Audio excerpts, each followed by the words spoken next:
Welcome to Manny's TV Talk, where we will talk about all of our favorite reality TV shows and news surrounding them. Grab a snack, a drink, and get comfortable because this starts now.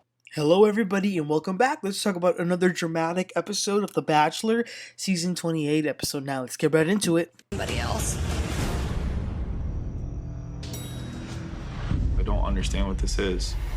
This is like my worst nightmare. Okay, you guys, so we are down to the final three, Kelsey, Rachel, and Daisy. As we know, they have been starting every episode with a foreshadow. So this episode starts with Joey receiving a mysterious letter, and he looks worried. But we get started with the week, so the women are really coming to grips with the idea that they could be engaged pretty soon. They are in Tulum, Mexico. I love that place. It's wonderful. It's paradise. So the first girl that we see is Rachel, and she is met with Susan, one of the ladies from the Golden Bachelor. She has a very welcoming presence. I love that. And of course, she can relate because she's been there. So she's there to listen and to give some advice. So Rachel says that she loves how Joey makes her feel. She says it's scary to say it, but she is falling in love with him. She says her previous two boyfriends have cheated on her, so it is an insecurity to think that she is not going to be chosen and that the men that she likes prefer someone else. I love that Susan says to her that everyone feels insecure at times, but you gotta remember that you are the prize. You gotta remember to love yourself. She also tells her that she needs to be vulnerable, which isn't easy for Rachel, but she's aware that she needs to be vulnerable tonight. So then Joey and Rachel meet up. They go to the jungle and then they're going to go jump on a cenote. These cenotes have been on almost every reality show that I can think of. So they take their clothes off and they're going to start diving down, and they start doing it at different levels. So they started with like a lower level, then they kept going higher and higher. And when they got to the highest one, they jump, but Rachel, she can't feel her face. So they brought some medic to check up on her. I feel bad because I could tell that it hurt, but she wanted to pass it off so that she didn't lose any time with him and that she wouldn't be embarrassed. That's crazy though. I didn't realize that you could possibly break your jaw diving into the water. I don't know. This is why I stay out of that stuff. So they go to the hospital. I felt so bad for Rachel. You could tell that this really brought her mood down.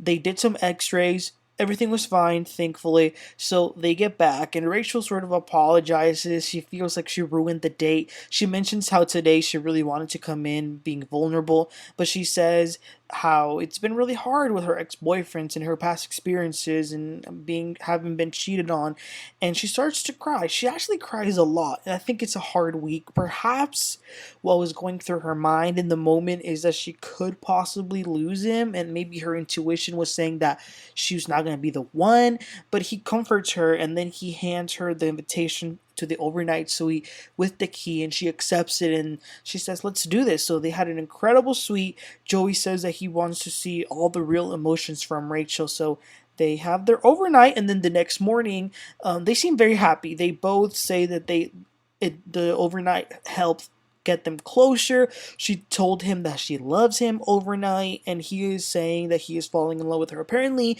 in the overnight, Rachel did open a lot to Joey, so that was Joey's first overnight fantasy suite. I actually did see some chemistry and some connection between Rachel and Joey, more than we've seen so far. Moving forward, we see Kelsey, and she too gets another ex Golden Bachelor contestant, Leslie. So they are talking about how Kelsey is feeling. And these two ladies, they not only relate in their love journeys on The Bachelor, but Leslie says that she too lost her mother when she was 24 years old, just like Kelsey. It was so sad. Kelsey says how butterflies appear when something important is happening, and she feels like it's her mom. And last week in the hometowns there were butterflies. So Leslie tells Kelsey that her mom would be so proud of her. Leslie also asks her if she is in love with Joey, and Kelsey says yes, absolutely. So Leslie says be organic, be yourself.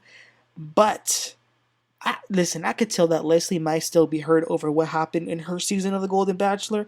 She says that she doesn't want Kelsey to get hurt, so she tells her, don't forget that you might not get it. You need to be aware that you might not be the one that's chosen. I do think that Leslie meant no harm and was trying to warn her because she said that when she was on the Golden Bachelor, she was overly confident that she was going to get picked, so she doesn't want that. But that definitely made Kelsey worry. I was like, oh no. So then it is time for Kelsey to go on her date with Joey. They were so happy to see each other. They go on a boat. Joey literally lights up when he sees her, and he can't help to keep his hands to himself or his lips, and they can't stop smiling. And in her confessional, she says that she loves him. Then they actually jump into the water and they were swimming with the turtles and the fishes, so they had a lot of fun. So it is later that day and they go to the second part of their date. She says today was perfect. He says that when he's with her, he never wants it to end. So Kelsey says, I did talk to Leslie today and she told me that, she personally was very confident after hometowns and she was the one and she thought she was the one and then she wasn't, so she warned me to expect that it could or could not be me. And Joey says that he too, he relates to that because he thought he was going to be the one Charity was going to choose, but he wasn't. So for the 20th thousand time, Joey tells us that he's scared of choosing someone who doesn't feel the same for him. I understand, but he has said this so many times. So then she begins to tell him that after hometown, she was actually talking to her dad about him and the whole hometown date. And then when her dad asked her how she felt about Joey, she told him that she loved him. And then she says, and I do. I love you. Damn, that was smooth. Okay, I like the way she did that. And he just smiled. And then for the first time this season, Joey tells somebody that he's falling in love with them. So he says this to Kelsey. He says that he can't wait anymore. He says, I'm falling in love with you. That's huge because, like I said, he's told us multiple times that he wants to be really intentional with his words. So, yeah, he finally said it. It's not a surprise. I thought from the very beginning that he was going to pick Kelsey, and I still do. So he gives her the card with the key, and then she accepts. They go to a private pool, and the way he was kissing her in that pool, she's taking it. So then the next morning they wake up and they were cooking breakfast. In their body language, it was giving newlyweds. Joey cannot cook, by the way. The bacon and eggs were tragic. But again, it was so much romantic energy. I think they wish that they could spend the whole day together if they could. So before leaving, she says one more time, I love you. Like, she says it, like, she straight up. She keeps saying, I love you, I love you, I love you. And Joey believes it. Last but not least, Daisy. Child, that the day hadn't even begun, and Daisy was already feeling that the date wasn't going to go well. And then she gets a Golden Bachelor contestant to meet with her as well, Sandra, to give her some advice and guidance. So Sandra asks, where is she at? And Daisy says that she told him that she's falling in love with him. She does miss him when she doesn't see him. And Sandra says that she needs to continue to be expressive and not just talk, but give it a little umph. It's okay to be nice and sweet, but also be a little edgy. She says maybe be a little bit more sexual, perhaps. But Sandra definitely made her feel better, and I think that this talk will change how Daisy approaches the date in a positive way. So Daisy and Joey finally meet up. They are out in the wilderness again, so they greet each other, and when he says, okay, let's go, she says, wait, there's one more thing. And then she grabs his face and she makes out with him like crazy. So then they get on a dirt bike. I was thinking, please don't crash, because they were going so fast, but it was fun. They kind of went through the mud a little bit, but everything was going great. Then, yeah, the freaking frame switches from this date to Kelsey. I was like, uh-oh, this is not good. So basically, she's saying that after talking to Leslie, she feels like it might not be her. So she's feeling a little worried. But this date is going pretty well. Daisy tells him how much she has missed him. Also, because they were getting a little dirty, Joey says, let's go clean up. So they go to a little place with a little shower. And they were showering. And this was turning into HBO. I was like, Daisy definitely took Sandra's advice.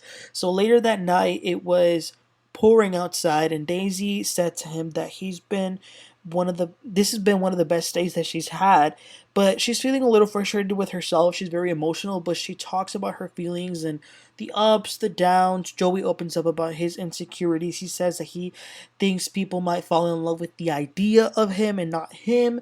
Daisy then starts to cry. She says that she's very grateful for him. She says that he changed her life and that he changed the way she sees herself. I was like, that's good. Even if she doesn't win, I think that's a really good thing for her to get out of this. She talks about falling in love with him. Then Joey tells her that he too is falling in love with her. Oh no! He tells her the same thing he said to Kelsey. Oh Lord. So they get the letter to the fantasy suite and they go. A lot of sexual tension. It is the next morning. They seem happy. I just feel like nothing can compare to the morning after that Joey had with Kelsey. So it went great. But meanwhile, poor Kelsey is still going through it, which pisses me off that Leslie put these ideas in her head. So that's when Kelsey decides to go to Joey's room. She knocks, but he's not there. She goes back to her room. A card, a pen, and an envelope just happen to magically appear on her table. And then she writes a note, goes back to the room where Joey's staying in, and then slides it in through the door. And then later that night, we see Joey see the card. All it said was, "We need to talk." Signed Kelsey. He's freaking out. He says that this is his greatest nightmare coming alive. But that is all we got. Next week will be the Women Tell All. That'll be fun. I'm happy we're going to see Maria again because I miss Maria this episode. It was a little bit boring without her, I will say. But yeah, what is going on? So, for a few things that I got out of this episode, Rachel, I love her. I really do. But I think we can all agree that she's not going to get picked because out of the three, she's the only one who didn't get an "I'm falling in love with you." So that leaves Kelsey and Daisy. The only or listen, we don't know. Maybe if Kelsey leaves, that could leave Rachel and Daisy. I don't know.